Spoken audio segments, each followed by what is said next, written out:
അത്രക്കും വിലക്കുറവിൽ കിട്ടുന്ന ഫ്രൈഡ് ചിക്കൻ കിട്ടുന്ന സ്പോട്ടിലാണ് ഇന്ന് നമ്മൾ എത്തിയിരിക്കുന്നത്. വിഷയമെന്ന് വെച്ചാൽ മെയിൻ സംഭവം എണ്ണ ഡെയിലി ചേഞ്ച് ചെയ്യും. നമ്മൾ മെയിൻലി കോസ്റ്റ് എഫിഷ്യൻ്റ് ആയിട്ടാണ് കൊടുക്കുന്നത് ഒന്നാമത്.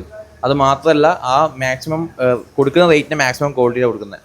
രണ്ടാമത് ഡെയിലി എണ്ണ ചേഞ്ച് ചെയ്യും. അത് മാത്രമല്ല ഇപ്പോൾ നമ്മൾ പൊതുവെ ആരും ചെയ്യുന്നതെന്ന് എനിക്കറിയില്ല. നമ്മളിപ്പോൾ രാവിലെ വൈകുന്നേരം ഷോപ്പ് സ്റ്റാർട്ട് ചെയ്യുന്ന സമയത്ത് എണ്ണ ചേഞ്ച് ചെയ്യുമ്പോൾ അതിൻ്റെ വീഡിയോ എടുത്ത് നമുക്കൊരു വാട്സപ്പ് കമ്മ്യൂണിറ്റി ഉണ്ട് കസ്റ്റമേഴ്സിൻ്റെ, അതിൽ അപ്ലോഡ് ചെയ്യും. അതായത് ഇപ്പോൾ രാത്രി വന്നൊരു കസ്റ്റമർക്ക് വൈകുന്നേരം ചേഞ്ച് ചെയ്യുമ്പോൾ എണ്ണേൻ്റെ ആ കളർ കാണാം, അതായത് ഗോൾഡൻ കളർ കാണുന്നില്ല. ചിലപ്പോൾ രാത്രി ആകുമ്പോഴത്തേക്ക് എണ്ണ കളർ മാറും, ബ്ലാക്ക് ആവും.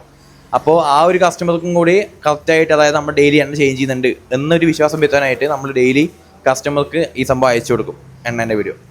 ഇവിടെ എന്തെല്ലാം ഐറ്റംസ് ആണുള്ളത്? മെയിൻ ഫ്രൈഡ് ചിക്കനാണ് മെയിൻ. ഫ്രൈഡ് ചിക്കൻ തന്നെ 2 മോഡൽ വരുന്നുണ്ട്, നോർമലും പെരിയും വരുന്നുണ്ട്. അതല്ലാണ്ട് തന്നെ ഇപ്പോൾ മെയിൻലി പോകുന്നത് ലോഡഡ് ഫ്രൈസ് തന്നെ നമ്മൾ സിഗ്നേച്ചർ ലോഡഡ് ഫ്രൈസ് വന്നിട്ടാണ് വരുന്നത്. അതൊന്ന് പിന്നെ റാപ്പ് വരുന്നുണ്ട്, ബർഗേഴ്സ് വരുന്നുണ്ട്. ഇത് തന്നെ സംഭവം മെയിൻ. അതായത് എല്ലാം കോസ്റ്റ് എഫിഷ്യൻ്റ് ആയിട്ട് ഒരു 150-നുള്ളിലായിരിക്കും എല്ലാ സംഭവം ഉണ്ടാവുക. മെയിൻലി ഫ്രൈഡ് ചിക്കനൊക്കെ 2 പീസ് ഡബിൾ തന്നെ ആ റേഞ്ചാണ് കൊടുക്കുന്നത്. മാറെ ഈ 15 പീസിന് വരുന്ന റേറ്റ് കേട്ടെങ്കിൽ ശരിക്കും നെട്ടും വെറും 660 ഉറുപ്പ്യുള്ളൂ കേട്ടോ.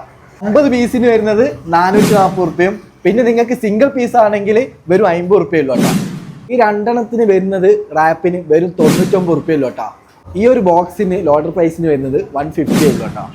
ഫ്രൈഡ് ചിക്കനൊക്കെ ഈ ചൂടോടെ കഴിക്കണം കേട്ടോ, അടിപൊളി ടേസ്റ്റാണ്. അപ്പം മസ്റ്റായിട്ട് ട്രൈ ചെയ്യുക. ലൊക്കേഷൻ വരുന്നത് ക്രിസ്പി ക്രേവിങ്സ്, വാരം എയർപോർട്ട് റോഡാണ് വരുന്നത്.